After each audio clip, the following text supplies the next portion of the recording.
And வந்து நான் ஒரு தனி வீடியோவே இர்ஃபான் அண்ணாவை போடணும்னு நினச்சிருந்தேன்.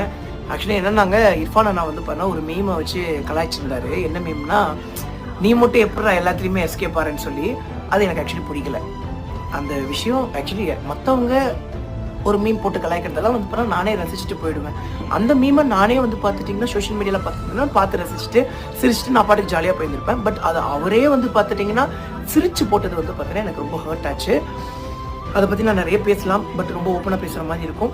நான் வந்து அவரை பற்றி எவ்வளோ நெகட்டிவிட்டி வந்தாலுமே, அவரோட இஷ்யூ பற்றி பேச சொன்னாலுமே நான் அவாய்ட் பண்ணிட்டு போயிட்டு இருந்த பர்சன். ஸோ வந்து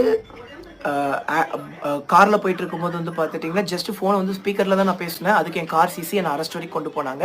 ஆனால் அவரோட இஷ்யூ டோட்டலாக வேறு. அதை பற்றி நான் பேசலாம்னு நினச்சேன். பட் ஈவன் வந்து அவரோட கார் அவர் வீட்டில் தான் நிற்குதுன்னு நினைக்கிறேன்.